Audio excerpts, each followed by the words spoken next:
All right, should we rock and roll? Everybody on? It looks like everyone's in. If anybody needs permission to record, feel free to drop a note in the chat and I will get that to you. And hi, everyone. Welcome to the show. Thanks again for participating and your interest. Those of you who are going to need media credentials, some of you have already you and I have gone back and forth and gotten some names, etc. And now, and the reason for that is complicated because we're shrinking the size of our media center because of the social distancing and all that, which may or may not be relevant. But anyway, but you need to go on to the PGA Tour website to actually apply for credentials, okay? So it's pgatourmedia.com. It's the same as you always do. And they are going to be the ones that give final approval for people to come into the media center. So that's normally I do that, but this year it's them. So that's why you have to do all this. So anyway, I sent out the news release, so you could have that in front of you about the exemptions. I did that a few minutes ago. So now I just want to introduce our tournament director, the great Claire Peterson. Can I put that on my business card, Barry? Could yes, I'd be happy to. And I'll go to Kinko's and get that done for you, or yeah. FedEx office. Thanks, and thanks for everyone being with us again, I guess for the second time in 2 weeks.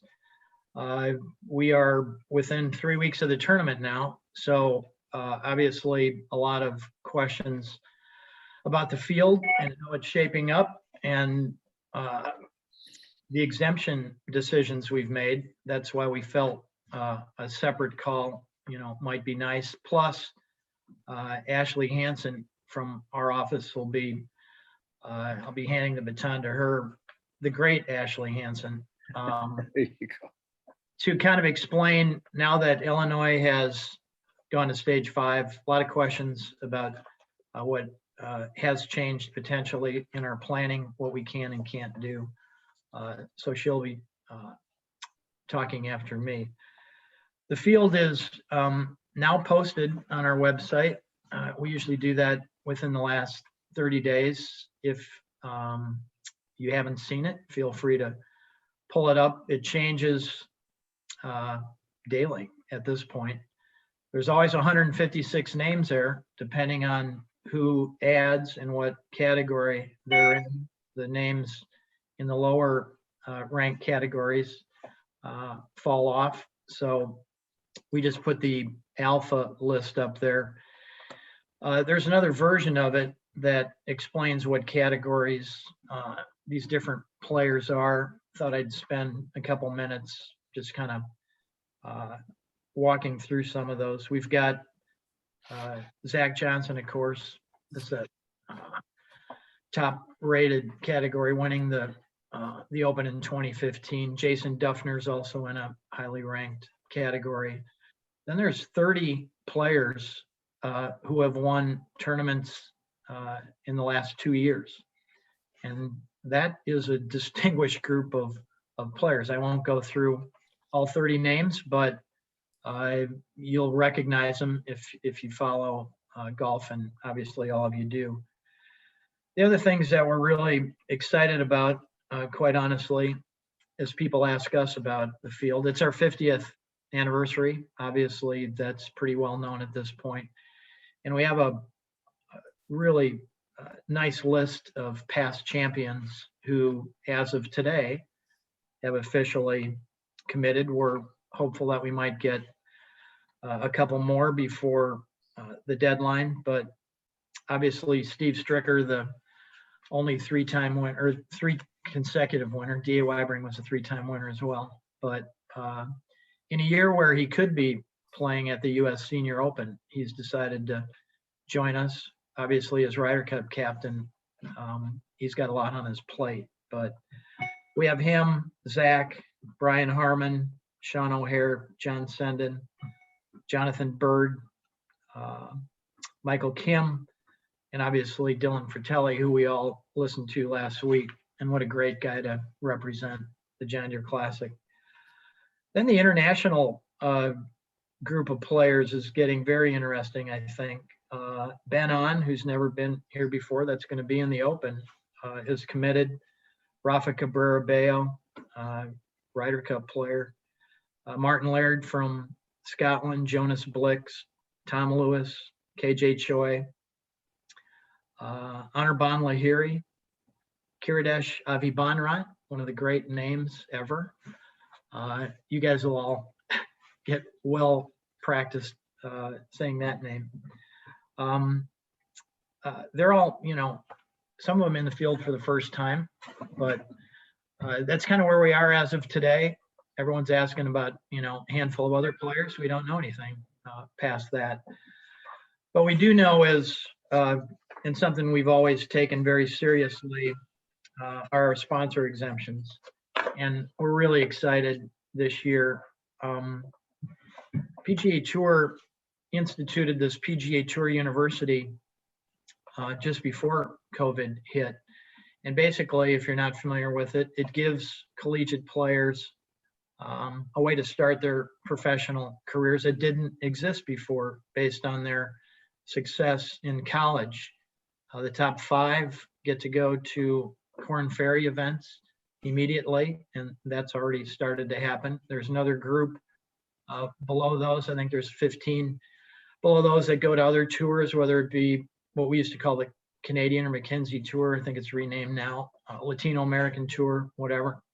But they have, again, a chance to start their professional careers that didn't exist before. So we were always well known and proud of the fact that we would give collegiate players a chance to start their careers when these things didn't exist. That said, we've also really enjoyed over the years being able to celebrate those players that are coming out of colleges close to us. There's obviously, we represent in the Quad Cities 2 different states.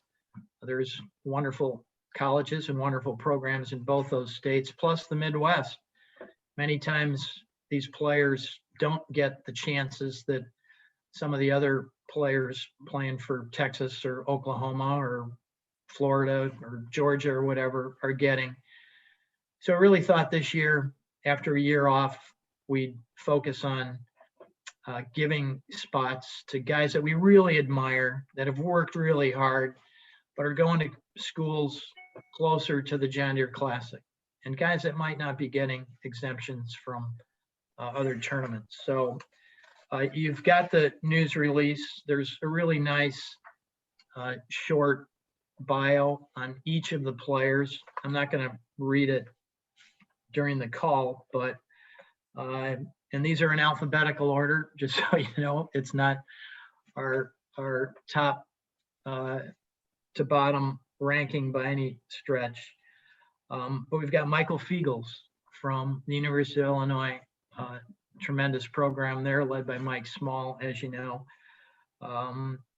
He just finished, I think, 4th in the individual NCAA championship as an individual, and Illinois always seems to make it. He ranked 7th in the PGA Tour University standings. So Trip Kinney from Iowa State, another really great young man. All these guys are great young men. Going to school just about 3.5 hours from here in Ames, and you can read about his accomplishments. Luke Kluver, a Nebraska young man who goes to school at Kansas, another celebrated Midwestern player. Willie Mack from Michigan originally. He's out playing. He was in the Korn Ferry event last week, made the cut. I think he finished 62nd maybe. But if you don't know his story, it's compelling. And we're excited to have him as one of our exemptions. David Perkins from Illinois State. That's D.A. Weibering's hometown, or not hometown, but his school. He's an alum from there. And David has had a terrific collegiate career. And then finally, alphabetically, Alex Shockey from the University of Iowa.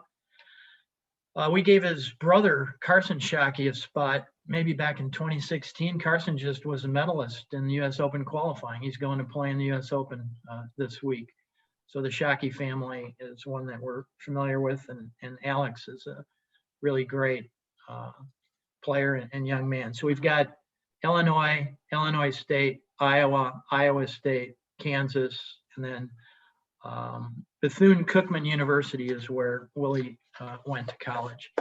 So I can't tell you how excited I am about this. It's a little bit of a one-off philosophically. We many times, in 2019, we had some of the top-rated amateurs ever, Colin Morikawa and Victor Hovland and Matthew Wolff, Justin Suh were here. They've had a nice start to their professional careers. But we really are excited about our if you want to call them hometown heroes, and what they're going to bring to their professional careers and what they're going to mean to our tournament.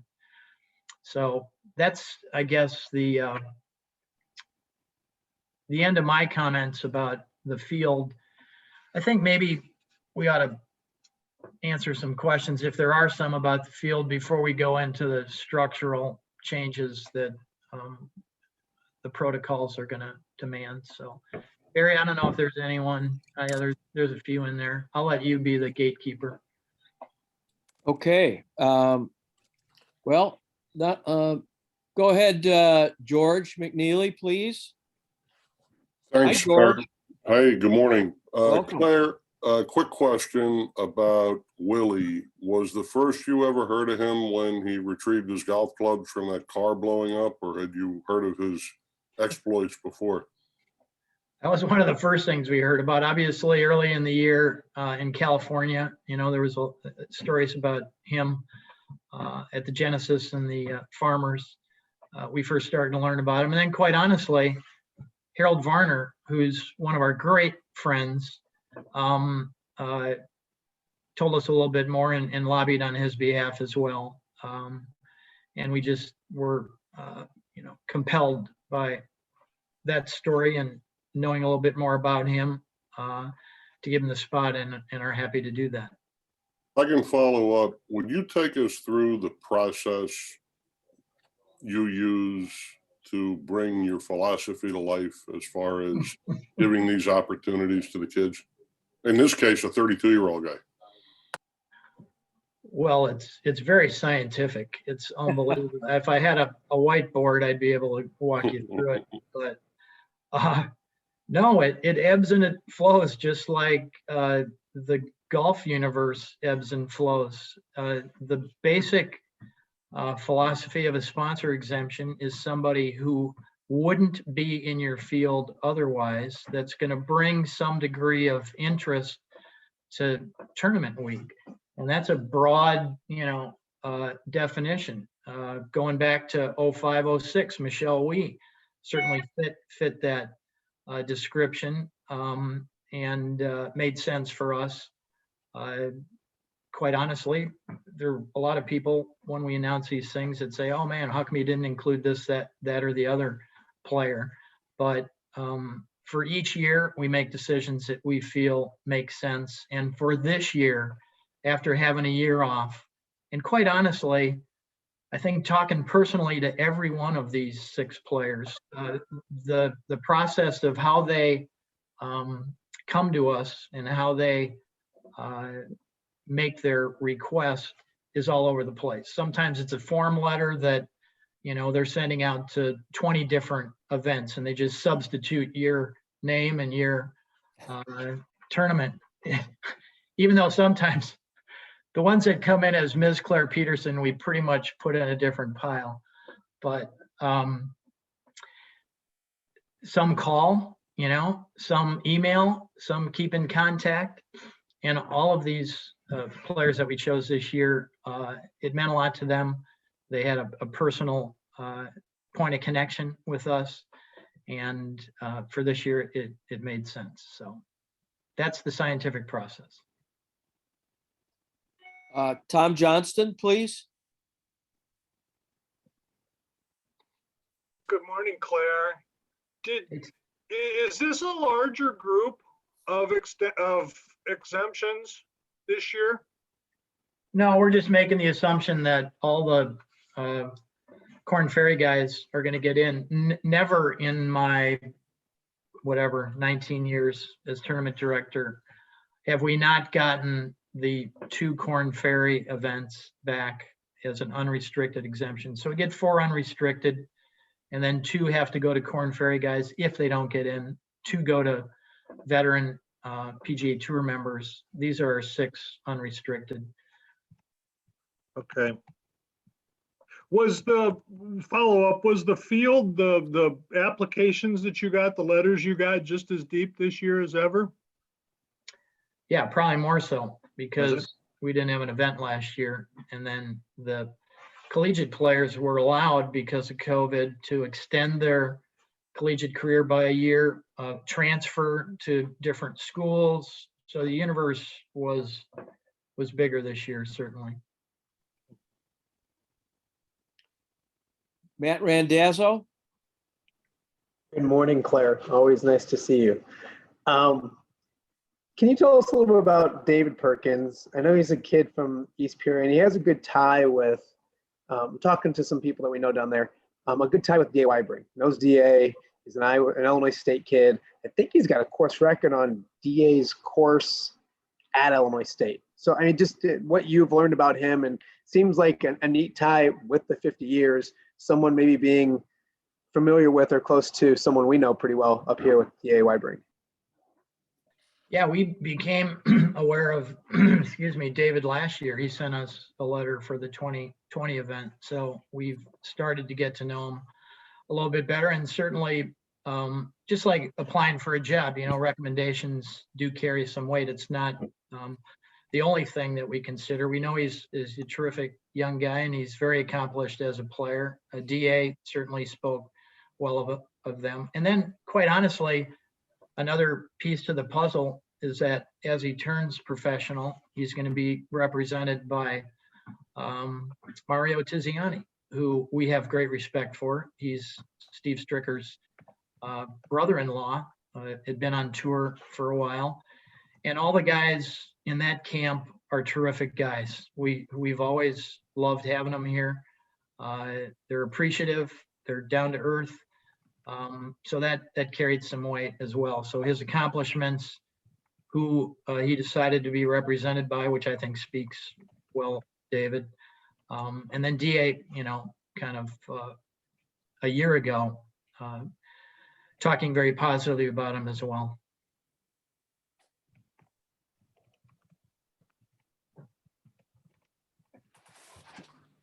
All right. Anybody else? Barry, I'll hop in real quick just with one more. Sure.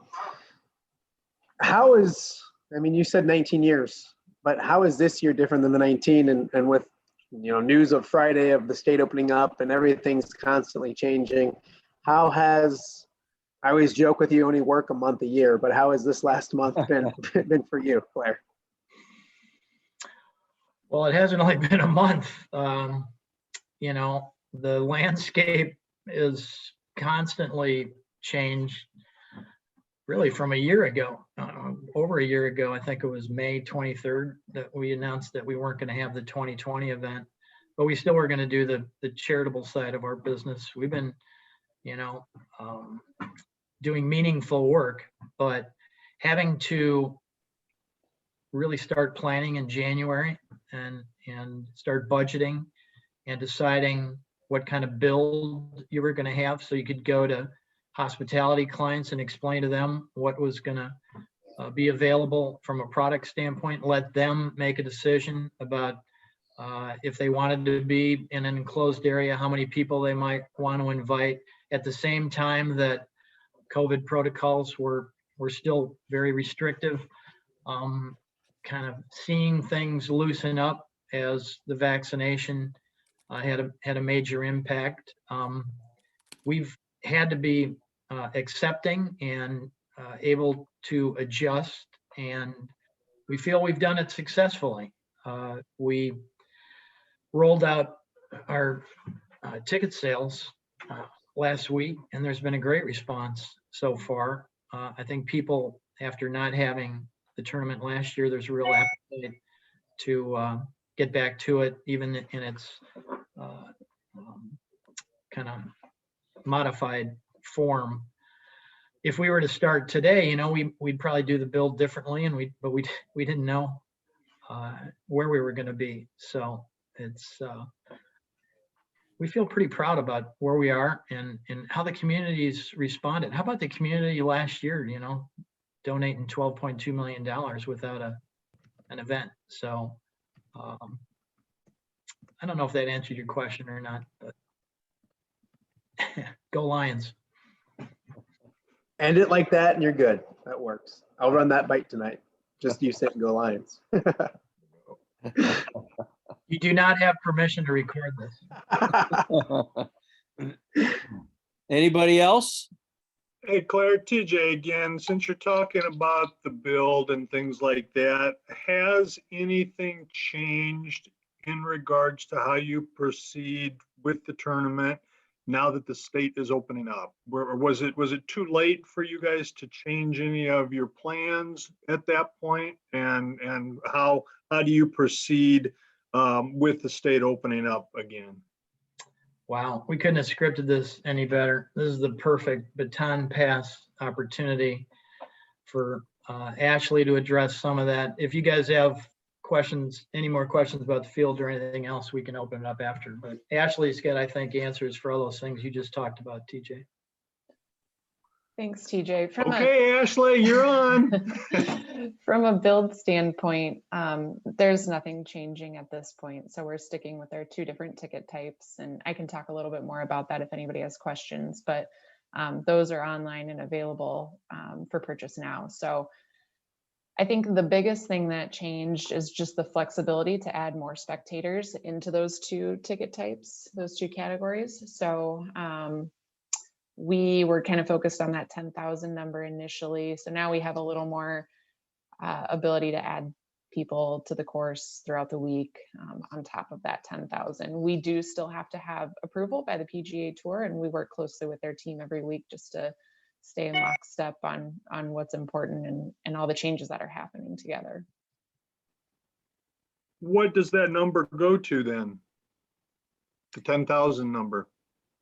I don't know that there's necessarily a set number. I think that we have the ability to, add up to 5,000 more and still be in a comfortable situation with what we have available on site in terms of, all the intricacies of behind the scenes concessions and restrooms and shuttles and things like that. So we're still in good position to flex up a little bit in terms of that number.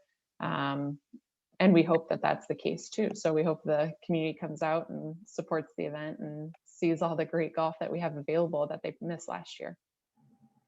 Have you changed anything with the shuttle, or does that stay the same with just the 2 lots available? That is that's the same right now. So we've got the lot at the Rock Island County Fairgrounds and we've got the lot at the Bend. As of today, we don't see a need to add an additional lot. If we get to the point where we think we might, then we'll have to put a backup plan in place. But right now we feel comfortable with where we're at. And if I could jump in, this is the most important thing for you guys.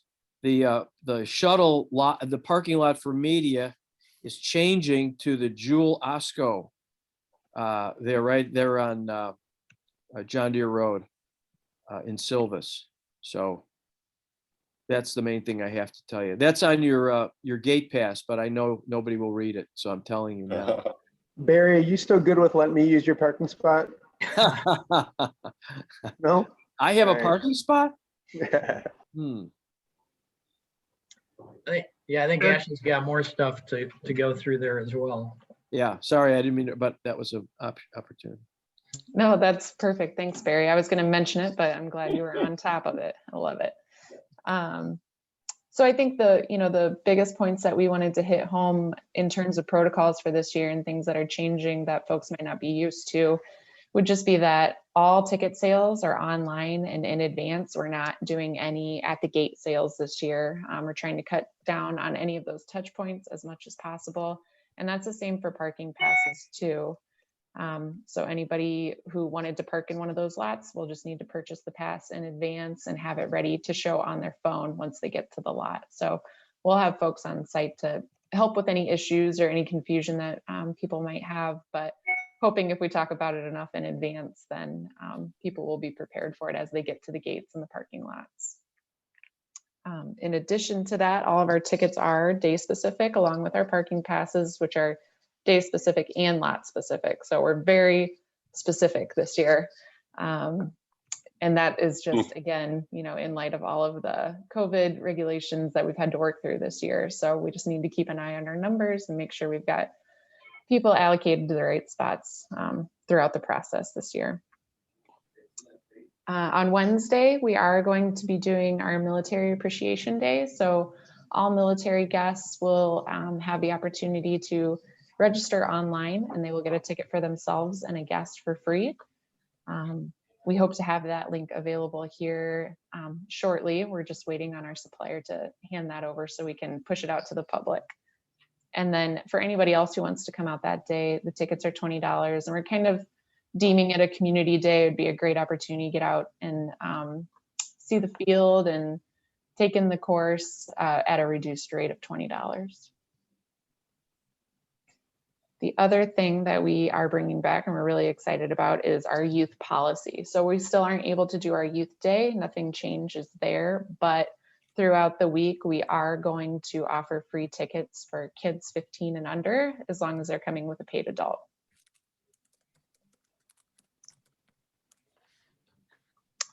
And then lastly, we're still in need of volunteers. One thing that we were happy to bring back for that group as well is initially, because of our capacity limitations, we weren't going to be able to let them use their volunteer badge to come out and enjoy golf outside of their shifts that were scheduled. But now that is available to them again. So they can come on out, park in the lots, use their grounds pass to get, or use their volunteer badge to get grounds access through the main gate.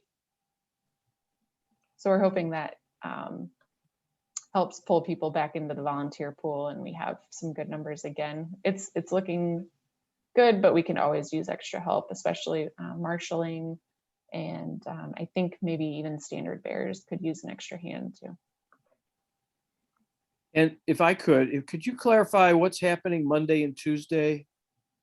Right, there's a Pro-Am Monday, but is there any public access, or what's the story there? So the course is closed on Monday and Tuesday to the public. We do have a Monday Pro-Am that is made up of folks from the tournament side. It's not a sponsored event by any corporations or anything like that, but we do have participants from the local community who will be out. That starts at noon. It's a shotgun start, but the course is closed Monday and Tuesday this year. Hey, Ash, TJ again, talk about volunteer numbers. How many are you at, and what did you end up with in 2019, just to compare numbers? Sure. In 2019, we had about 2,100 volunteers, which was great. We had plenty of hands available to help and just a lot of community engagement from that standpoint.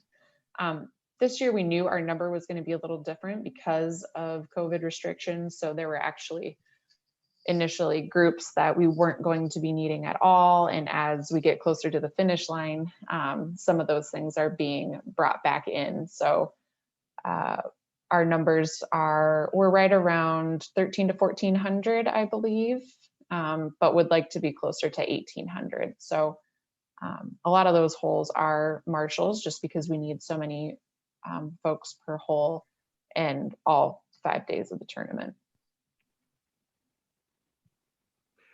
Do me a favor and talk about any COVID protocols that remain, any masking situations that fans are going to need to know about. Are vaccinations required to be on property? Anything that the fans need to be aware of in regards to COVID-19? Sure. So us, along with the PGA Tour, we are following CDC guidelines on masking.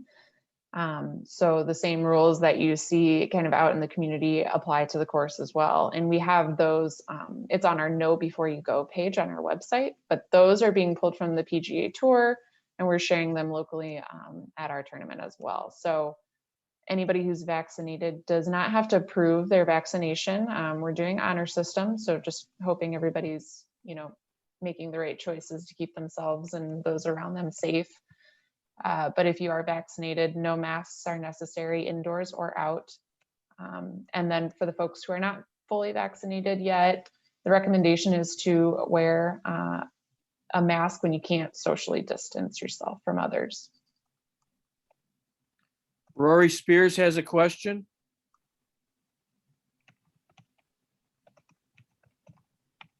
Yeah, question, Ashley or Claire, is the PGA Tour no autograph policy still in place? You were talking about Kids Day and stuff, and a lot of people like to buy hats, programs, John Deere Classic flags to get signed by the players. And I saw some disappointed kids when they found out they couldn't get autographs at the Corn Ferry event here in Chicago a few weeks ago.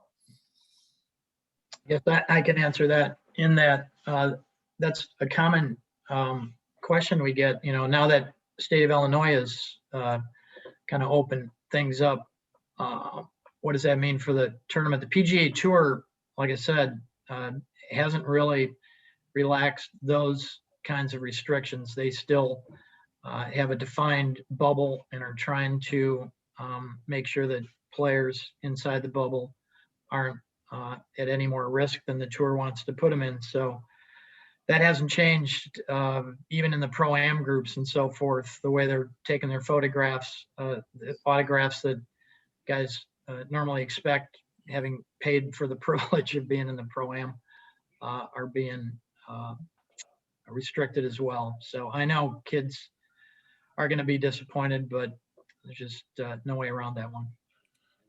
A question for Claire or Ashley or both. In the spirit of managing expectations with probably the best community and most engaged community on the tour, what advice do you have for people who were fortunate enough to get a ticket and come to the event when comparing it to previous non-post-pandemic eras? I think almost everyone that is going to want a ticket probably going to be able to get one. So I don't really feel like we're going to have a lot of people shut out with 15,000 a day, especially. Maybe on the weekends, it's going to be a little tougher, but I really feel as if it's an event presented in a way that we used to. We didn't have air-conditioned hospitality suites, for 50 different clients 20 years ago. It's a product that you can consume in a lot of different ways. It's not like going to a baseball game where you're assigned a seat and see the action from one vantage point. The way the build is now, I think you saw it on TV. We just had a call this morning with Lance Barrow in our executive committee. Lance is on the board at the Charles Schwab event at Colonial. And the way that looked on TV with so many people following their favorite players and their favorite groups, every once in a while having a pavilion that came into view that had people sitting in it. This is the way it's going to look this year. And it's a bit of a throwback. Maybe on our 50th anniversary, it's a perfect year for it. But it's still a wonderful way to, watch the contest. There's people, we just had the NAIA collegiate finals here, and everyone's walking and people are following groups and so forth. It's still very enjoyable. So that's kind of what fans can expect this year. So the message is to enjoy the fresh air and that we're all in this together, pretty much. There you go. You've consolidated it perfectly, George. Okay, Claire, that's what fans can expect. And just, I guess, a side note here, what can we expect as media at this point? What are procedures going to be as far as how we deal with players? Well, I think, those are things maybe are more inside baseball that Barry can talk about. Maybe not spend too much time in this call, but there's flash areas outside that'll be set up with different backdrops for the players to be interviewed at certain spacing. The media center has already been designed to have 6 feet between each table. We've got a virtual media interview area that only, sounds like somebody's not on mute, but only players are going to be in. We're not going to have the big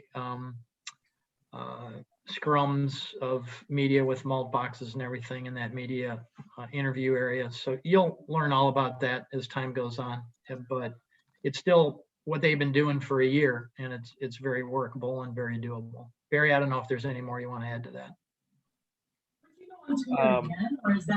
It's just, yeah, there will not be an interview room like we had.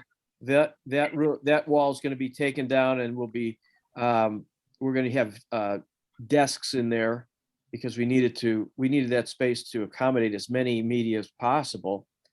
And also the dining room is going to be converted into work space. So there won't be any, hot food brought down and everything. The grand buffet will not be available this year. So it'll probably be grab and go situation. So. At this point, are one-on-ones going to be allowed or not? Or do you see that being the case by the time July rolls around?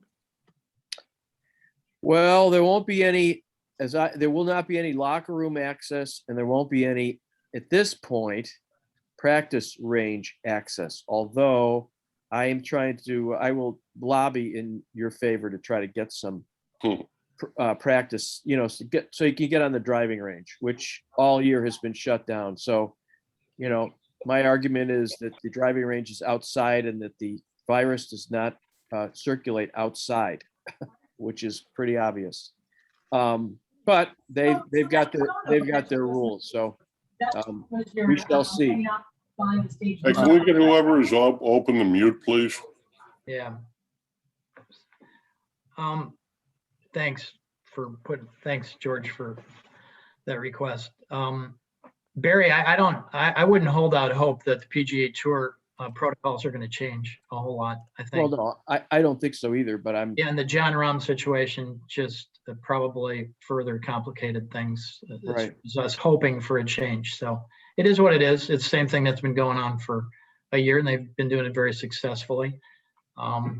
So we just need to adapt, just like every other event has had to adapt. George, you've been at many of them. They makes it work.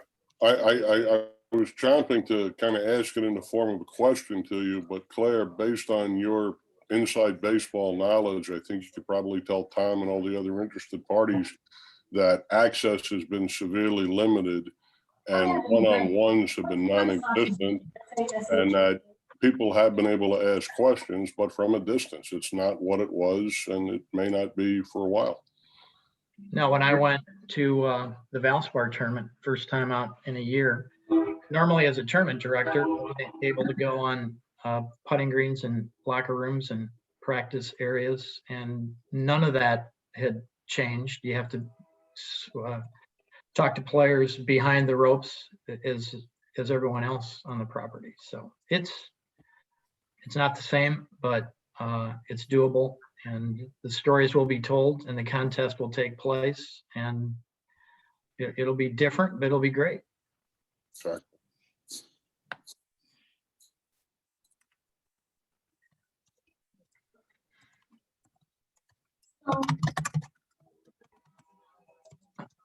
And any other questions out there, Barry, in the chat? Not yet. Anybody else have anything? Okay. Well, thank you. If there's anything else, if you want to follow up, give me a call or contact us in any way you want, and we will talk to you soon. It'll be here soon. Thank you all. Thank you Thanks, very much. guys. Appreciate the information. All right. Thanks. Thanks, fellas.